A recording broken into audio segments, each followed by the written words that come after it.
High, আমি মল্লিকা। আবার নতুন আরেকটা সকাল চলে এসেছি আরেকটা নতুন ব্লগ নিয়ে। আজকে 20 এপ্রিল, এখন সকাল 12টা বাজতে 5 মিনিট বাকি, তাই চটপট ভিডিওটা শুরু করে ফেললাম গুড মর্নিং বলে। আশা করি সবাই ভালো আছো, আমরাও ভালো আছি। বর কালকে ফিরেছে রাত্রি 2টোরও পরে, তাই সে এখনও ঘুমোচ্ছে। সকাল থেকে আমি আমার কাজকর্ম শুরু করে দিয়েছি, কেটকে ঘুরিয়ে নিয়ে এসছি, সব কিছু করেছি। এখন রান্না বান্নার তোড়জোড় হচ্ছে। ব্রেকফাস্টে আমি খেলাম 2টো বিস্কুট, হিয়া খেলো 2টো বিস্কুট। আর ব্রেকফাস্টে কোনো ঝামেলায় গেলাম না। রান্না একটা রান্না হয়ে গেছে, সেটা দেখিয়ে দিই। সকাল থেকে শুরু করলে না এই বেশ ভালো হয়, রান্না বান্নাগুলো সব দেখানো যায়। কিন্তু আমি যত দেরিতে শুরু করি তখন আর এগুলো দেখানোর সময় থাকে না। এই যে মিষ্টি কুমড়ো ভাজা করেছি ছোট ছোট করে কেটে। এখন বানাবো মুসুর ডাল, এঁচোড় চিংড়ি, আর মুসুর ডাল, এঁচোড় চিংড়ি। ও এই যে এটা হচ্ছে পুঁই শাকের ডাঁটগুলো কেটে রেখেছি। এটাকে না আলু বেগুন দিয়ে একটা তরকারি করবো, আজকে প্রথম দিন করবো, কোনোদিন করিনি। যদি আজ ভালো লাগে তাহলে আবার ভবিষ্যতে করবো, সেটা দেখাবো। আর এখানে ভাত হয়ে গেছে, কেটের জন্য চিকেন সেদ্ধ করা হয়ে গেছে। এখন মুসুর ডালটা ধুয়ে ঠুয়ে বসিয়ে দিই। এই যে জল নুন লঙ্কা দিয়ে ডালটাকে একবারে বসিয়ে দিচ্ছি। আমি তো ডাল সাধারণত প্রেসার কুকারে সেদ্ধ করি না, মুসুর ডাল আজকে করতে হচ্ছে। যে বাটিতে মুসুর ডালটা সেদ্ধ করি সেই বাটিটায় অন্য একটা জিনিস রেখেছি, কিন্তু সিটিও দেবো না, কিচ্ছু করবো না। একটু ঘুষঘুষ করে উঠলে বন্ধ করে দেবো, কারণ আমার বর না একদম গলে যাওয়া ডাল খেতে ভালোবাসে না, একটু ফাটা ফাটা হলে ভালোবাসে, সেরকমই রাখবো। দেখালাম যে পুঁই শাকের ডাঁটা আলু বেগুন ওগুলো সব কেটে নিয়েছি, সেগুলোকে পাঁচফোড়ন দিয়ে চাপিয়ে দিলাম, নুন দিয়ে দিলাম, হলুদটা পরে দেবো। এবার ঢাকা দিয়ে রাখলাম। আর ওদিকে কেটের জন্য দইয়ের ঘোল বানিয়েছি। কয়েক চামচ দই দিয়েছি, তার মধ্যে পুরো অনেকটা জল দিয়ে একটু ঘেটে দিয়েছি। এই মেয়েটাকে না এমনি জল দিলে খায় না, আর দই জল দিলে খেয়ে নেয়। আবার দিতে দেরি। এখানে না ওইদিকে চলো, ওইদিকে চলো, নাও খাও। এইভাবে যতগুলোই জল দেওয়া যাক খেয়ে নেবে। আর এমনি জল দিলে হয়ে গেছে, খাবেই না, তাকাবেও না।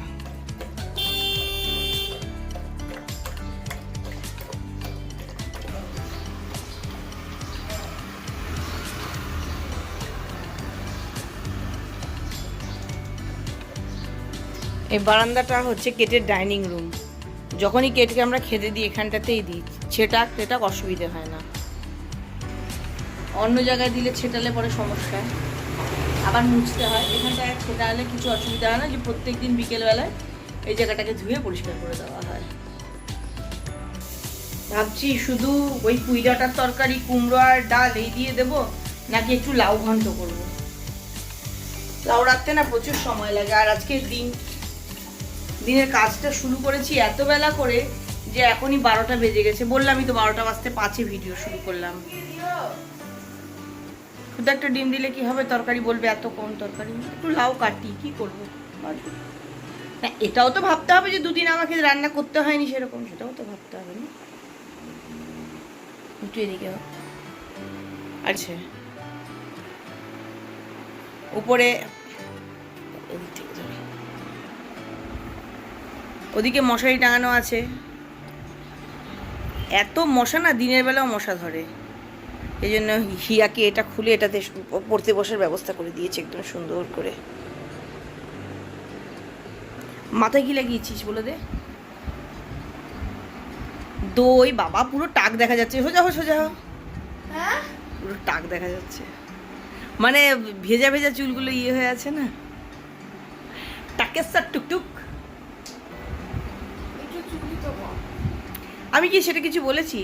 মাথার মধ্যে দেওয়া হয়েছে হচ্ছে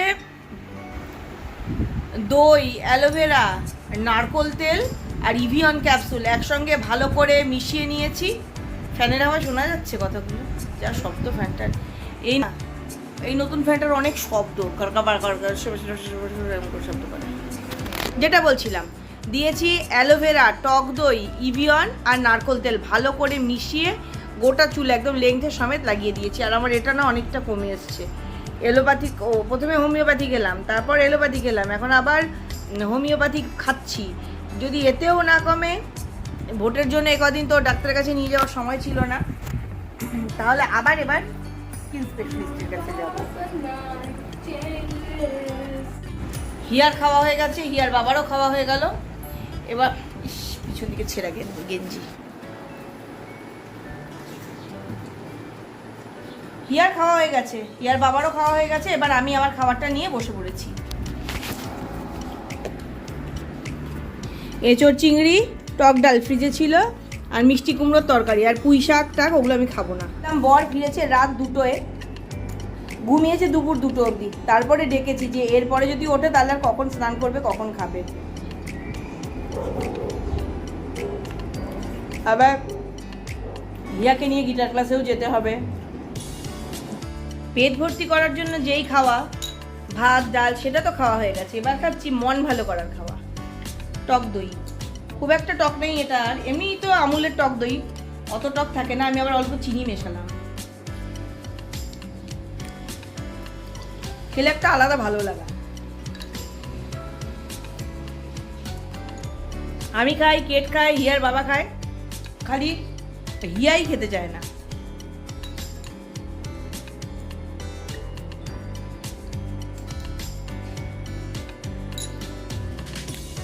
কালকে যে আইসক্রিম বানিয়েছে তার পরিস্থিতিটা এখন দেখতে হবে। হ্যাঁ, এমা কাঠি বেরিয়ে আসছে। কাঠিগুলো নিচে অব্দি যায় না, ওই জন্য কাঠি বেরিয়ে আসছে। ছাড়ো। না না, এটা কি গরম জলের মধ্যে ঢোকা, তাহলে কাঠি সমেত বেরোবে। হ্যাঁ, সব গলে যায়। হাট, সব বলবে কেন? না দাঁড়া দাও।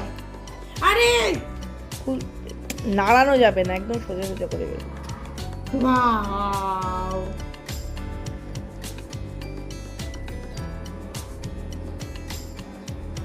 না না না, এটা হয়ে গেল। আছে দাঁড়া,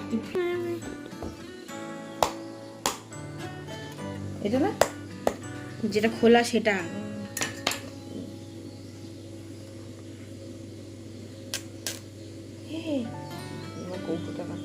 ভেঙে ফেললে?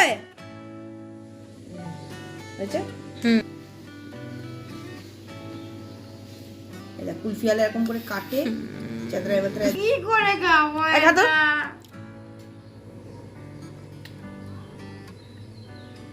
ভালো হয়েছে। পড়বে পড়বে, দেখিস দেখিস দেখিস, টাপাত করে পড়বে। খুলছে খুলছে খুলছে। তুমি ওখান থেকে একটা খাবে। লোকে খায় কাঠি আইসক্রিম, আমি খাচ্ছি চাকু আইসক্রিম। কেমন হয়েছে? কে বানিয়েছে? শতসিদ্ধা গত্ত। তোকে ওরা চেনেই না। হিয়া হিয়া, হিয়ার ভালো নাম শতসিদ্ধা দত্ত। সন্ধ্যে 6টা বাজে, ছাদে চলে এলাম। যে কটা কাপড় জামা মেলে দিয়ে গিয়েছিলাম তুলে নিলাম। প্রয়োজন ছাড়া আমি তো বিশেষ বাড়ির বাইরে যাই না, এই বিকেলবেলা একটু ছাদে এসে দাঁড়াতে আমার বেশ ভালোই লাগে। আগে ছাদে দাঁড়িয়ে কত দূর দূর দেখতে পেতাম, এখন খালি বাড়ি আর বাড়ি, একটু দূরেও আর দেখা যায় না।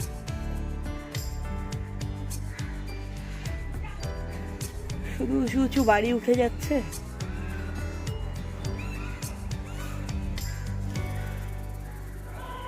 কোনো একটা দিকেও একটু দূর অব্দি দেখা যায় না। এই যে চতুর্দিকে খালি উঁচু উঁচু বাড়ি, বাড়ি বাড়ি বাড়ি বাড়ি বাড়ি বাড়ি বাড়ি। আগে এই যে কলেজ পেরিয়ে ওই দিকের রাস্তা দিয়ে মানুষ যেত দেখতে পেতাম, এই দিকের রাস্তা দেখতে পেতাম, কিছুই দেখা যায় না। এই জিনিসটা না আমার কাছে ভীষণ অস্বস্তিকর, দূরে না দেখা যাওয়াটা আমার কাছে খুব বিরক্ত লাগে, অস্বস্তি লাগে, পছন্দ হয় না আমার। অনেকটা দূর অব্দি দেখা যাবে, সেটা আমার খুব প্রিয়। এর আগেও বোধহয় বলেছি, এর জন্য ট্রেন জার্নি খুব ভালো লাগে, যেহেতু অনেক দূর দেখা যায় ট্রেনে যাবে।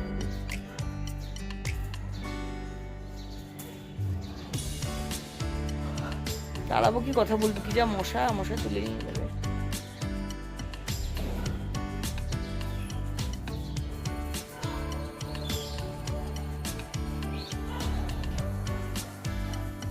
এত দৌড়াচ্ছে কেন আনন্দে? এত দৌড়চ্ছে কেন আনন্দে? কি আনন্দ হলো? এত দিদি সাথে এসছে, এটাই আনন্দ? খুকি এত গাছ কে লেগেছি তোর বাবা? সেদিন রাত্রে আমি দেখলাম জল দিতে। হ্যাঁ,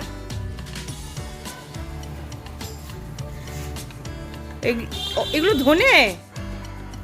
বাহ। রাতের খানা একদম পরিবেশন করে দিয়েছি, খানা রেডি। এই যে হিয়া খাচ্ছে পনির বাটার মশলা আর লাচ্ছা পরোটা। ওই যে রেডিমেড যে লাচ্ছা পরোটা হয় সেই লাচ্ছা পরোটা আর পনির বাটার মশলা। এই যে হিয়ার বাবাকেও খেতে দিয়ে দিয়েছি। ফোনে চার্জ নেই, রাত বেশি হয়নি,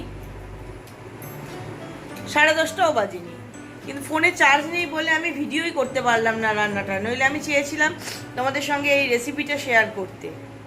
যাক গে, প্রায়শই বানাই, আবার অন্যদিন রেসিপিটা শেয়ার করব। রাতের খাওয়া দাওয়া কমপ্লিট হয়ে গেছে, একদম হাত মুখ ধুয়ে ফ্রেশ হয়ে গেছি, কিন্তু ভুলে গেছি রান্নাঘরটা গোছাতে। বাসন কোসনগুলো কি গোছাতে হবে, ঢাকাঢাকিগুলো করতে হবে, এগুলো ভুলে গেছি।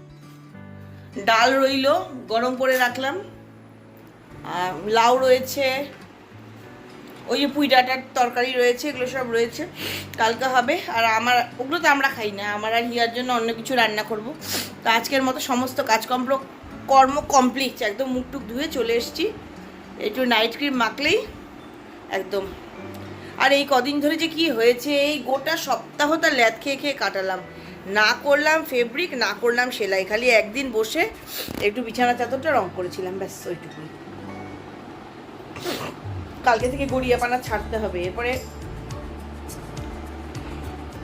জয় দাদা তো দাদা দুজনেই বলবে, একজন বলবে আকার দাও, একজন বলবে সেলাই দাও। আজকে রাত্রিটা ল্যাদ খেয়ে নিয়ে মোটে 11টা বাজে, ভাবছি এখনই ঘুমিয়ে পড়বো। তাই আর দেরি না করে ভিডিওটা এখানেই শেষ করে দিচ্ছি। যাওয়ার আগে যে কথাগুলো রোজ বলি আজও বলবো, সবসময় খুশি থাকতে হবে, সবসময় হাসতে হবে, আর সবসময় পজিটিভ থাকতে হবে। আর ভিডিও যখন দেখলেই এতখানি, তখন লাইক শেয়ার কমেন্টটা করে দিও। আর চ্যানেলে নতুন হলে অবশ্যই চ্যানেলটা সাবস্ক্রাইব করে নিও। Bye, good night.